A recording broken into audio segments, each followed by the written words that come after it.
Bagfuel, baby.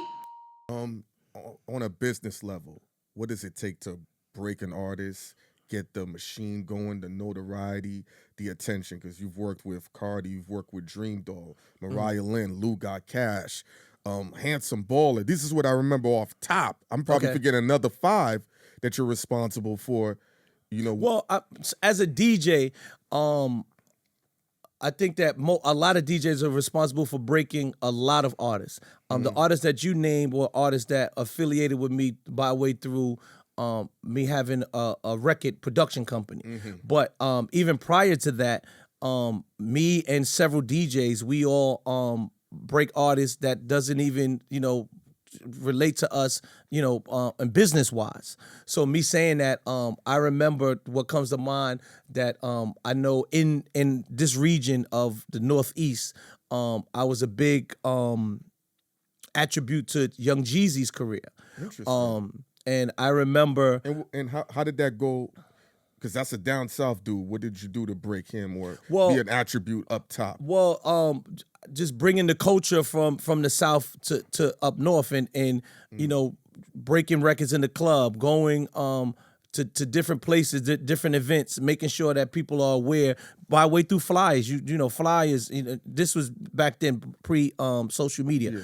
Also now, you do Instagram and different things like that, Facebook.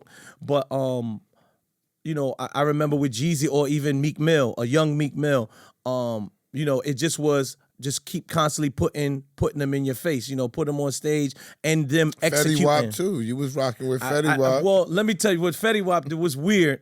And I was super keep it like people tell like a Cardi B story. I feel like the Fetty Wap story is the way the one story. It's Yeah. like- I think he should have had a piece of Yeah, I Fetty think Wap. Fetty Wap was like, oh definitely my should have gosh, had I a piece think- of Fetty Wap if anybody. So this is everyone has different stories to different things. Yeah. So what I'm saying is just from my eye. Somebody could say that's not true, it's true. Everybody can say that. So I remember DJ P-Dub came to me and said, yo, I have this record.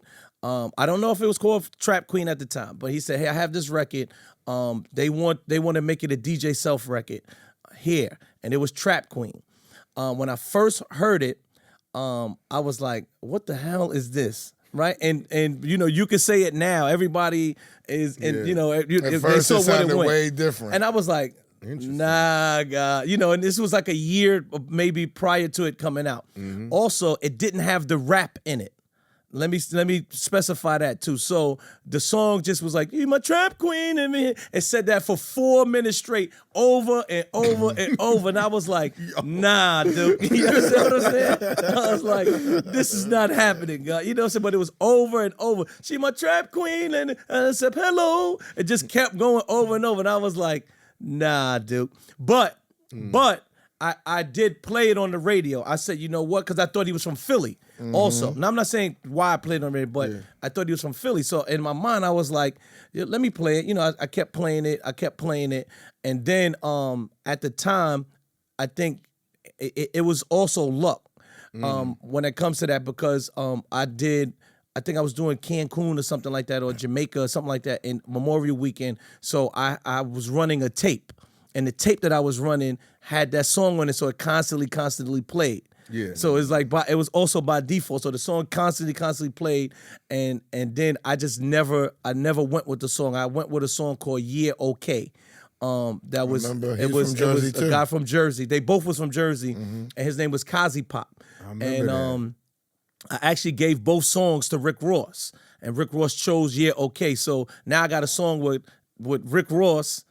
With a Rick Ross feature, or I got a song with a guy that's Trap Queen. unknown that keeps singing, So you went with the Yeah I went Okay. with the Yeah Okay No Rick brainer. Ross, yeah, I remember that. One thing Esso and I learned about Fetty Wap's rise, whoever was in his corner, they was able to get a lot of favors out. Because I remember the day when they asked us to interview him, it was just like this, a crazy rainy day. They're like, can you come to the office in like an hour and meet with this guy? And he's like, he only had like 15,000 followers. Not that, back then it mattered more.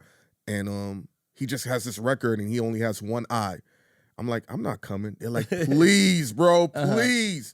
And the same way, like, people reaching out. And I've always thought about his team, who was in his corner that was able to get all these people. Was he signed at the time? No. Or no? Okay. And Nick the Grit was in his corner for a while, right? The And whole Danny. time. Danny was a And good friend of mine. Danny Sue. Yeah, Danny Sue. And then people fucked with Danny Sue a lot. Well, right? from my knowledge, they hit the strip clubs a lot. So that's another way to break the record. So when I finally got a chance to say, oh, I love this record because I was going to, I forgot the name of the strip club, but it was like strip clubs in Jersey.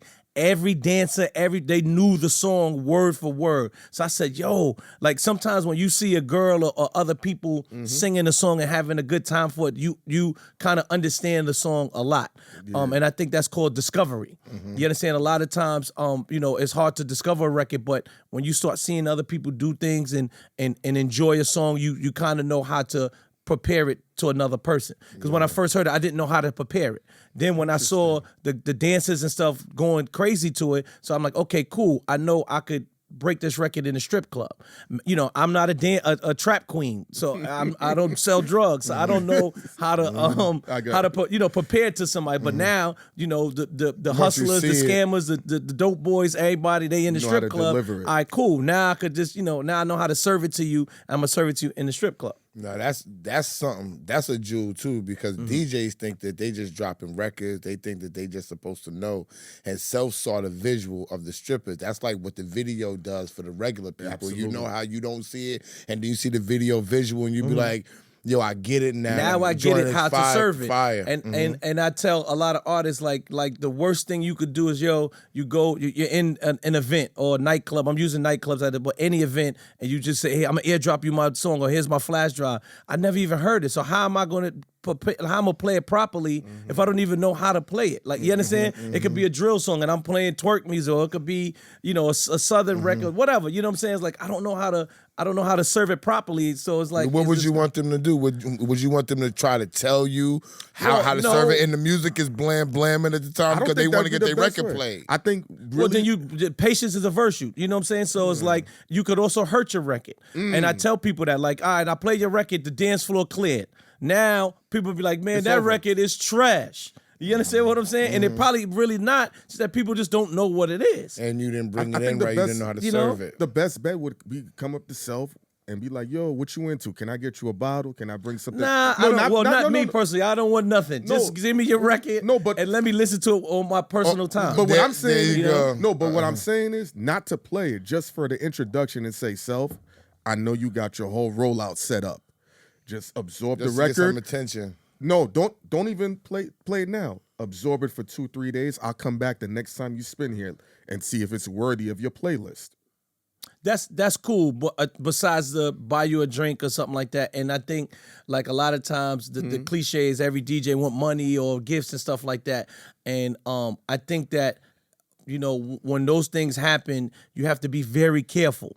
Reason why is because, and I'll give you an example. Last night, a guy came up to me. I was doing a nightclub, and I want to mention him too. His name is DJ Smooth. He's down with me, opened up for me.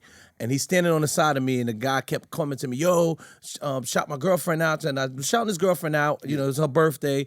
So he played 2 birthday songs for her, blah, blah, blah. And I did it for him. He came back with $100. He tried to give me $100 in front of Smooth. I said, nah, I'm good. You could keep your money. Smooth, when he walked in, Smooth, yo, what the fuck? You stupid. Why you didn't take the money? I said, sometimes it's not good because that guy's going to feel like he own you for the rest of the time he see you.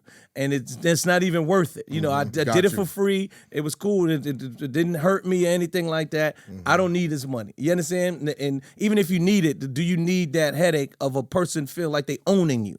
You understand what I'm saying? Because when somebody pay you or anything like that, they feel like they own you. What's the next thing he gonna ask? You understand? Now? Like, or you just never know. Like, now he feel like he own you, and I don't want to ever have that feeling of somebody feeling like they own me or I have to do something for them. That makes sense. So, I've learned that, early in the game, like, just like I said to you, sometimes it's not even worth the headache. Tell me.